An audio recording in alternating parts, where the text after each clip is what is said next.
From Don Quixote, the Pas de Deux of Ludwig Minkus, the Elizabethan Dressed Melbourne Orchestra, and John Lanchberry conducting. And you can hear this music and watch the brilliance of movement on stage at Pantages Friday and Saturday. Friday evening at 7:30, Saturday afternoon at 2, and evening once again at 7:30 as part of the Royal Winnipeg Ballet's mixed program. Very excited to have Tara Birtwhistle, ballet master, here in the studio with us to tell us a little bit more about what's going on. Welcome to the Diamond Lane. Thank you so much. It is such a pleasure to have you. Sorry, I had to turn up your microphone. That's right. Here we are now. Perfect. So tell us a little bit about what the mixed program is and what it showcases from the RWB. Well, mixed rep program that we do, a triple bill, if you can say it that way. It's a bit of a variety show for ballet goers. We do a little bit of everything. We have classical dance, we have contemporary dance, and then we often finish with something fun and bright. That's traditionally sort of the equation. It's wonderful because it's just little bites of different versatilities in dance. And if you don't like one piece, then you're soon to see another piece. Which is very exciting. And for me, like we were talking about this just a moment ago, that for me as a concert goer in general, like I'm sometimes intimidated by big things like operas and like ballets, like in one big chunk. And what is so appealing to me is this kind of vignette style of show, these variegated programmings of new things. So tell us a little bit about what is on the program. Well, there's the first piece that is on the program is the vertiginous thrill of exactitude, which is an incredibly technical piece for the dancers. One of the most difficult pieces I've ever seen. Is it about pure dance? I think so.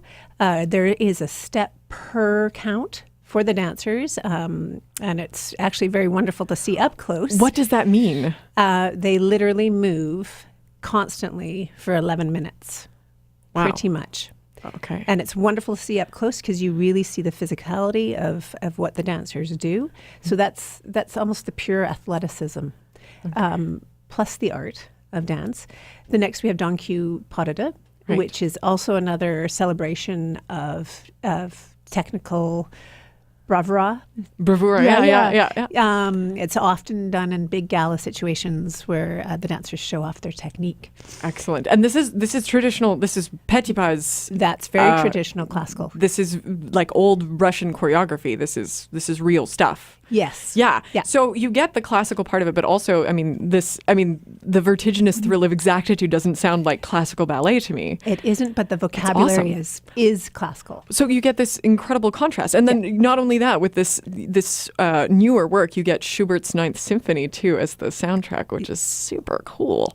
What else is on there? I hear there's a little bit of Celtic awesomeness happening. There is. We have a ballet by Lila York, which is done to Celtic music. Quite beautiful. In fact, it was choreographed before the big river dance craze, way back when that exploded. In the 90s, yeah. Of course, the dancers have a wonderful way of moving, and there's such joy in this dance. And you don't often see ballet dancers performing to this type of music. Yeah.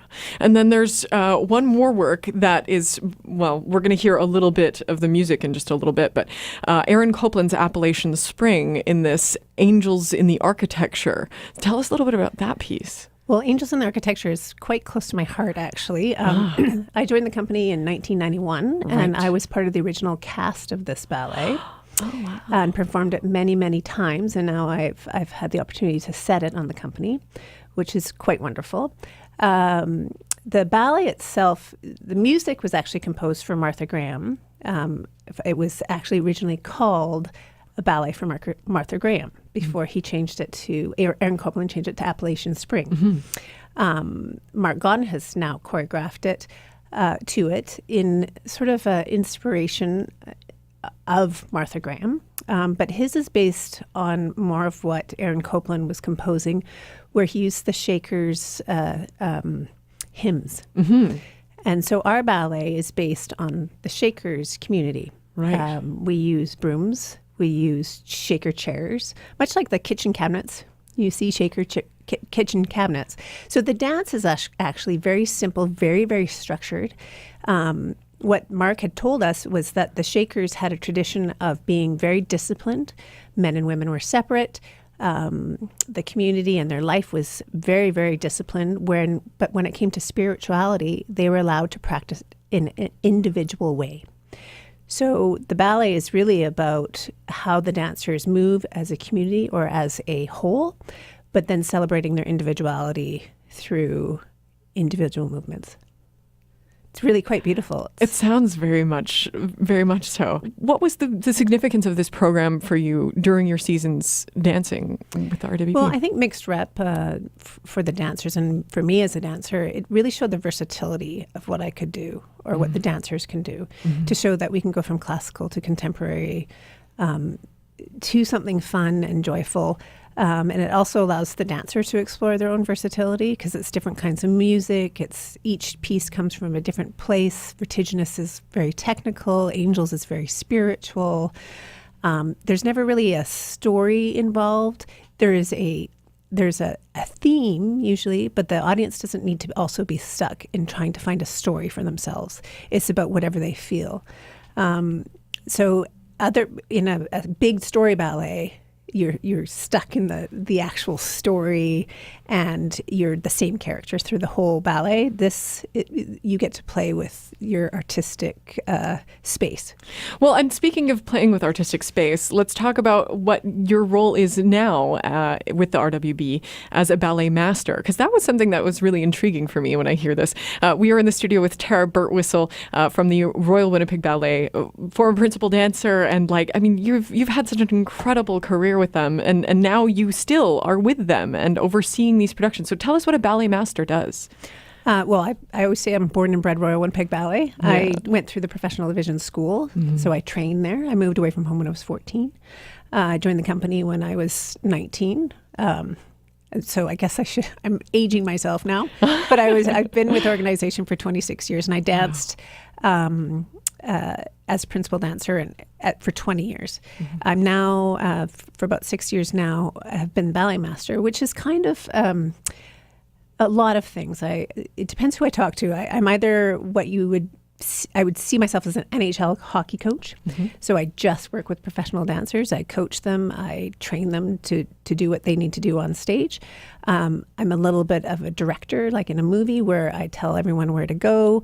I oversee the vision of the ballets, and I assist choreographers when they come in to set ballets. It sounds like you've understood every part of that process, though. I mean, you've gone through every step of it, and so your perspective must be just invaluable. I feel like it's in my blood. It's in my blood. I would assume. Amazing. Well, Tara, it has been such a pleasure to speak with you, and I'm so excited about this weekend's program. It looks like it's going to be a wonderful, wonderful night and afternoon, 2 nights and afternoon, Friday and Saturday nights at 7:30 at Pantages. Also Saturday afternoon at 2, the Royal Winnipeg Ballet's mixed program. For more info, rwb.org, or you can go to our website, classic107.com. Please come back anytime. Thank you. It's a pleasure. Likewise.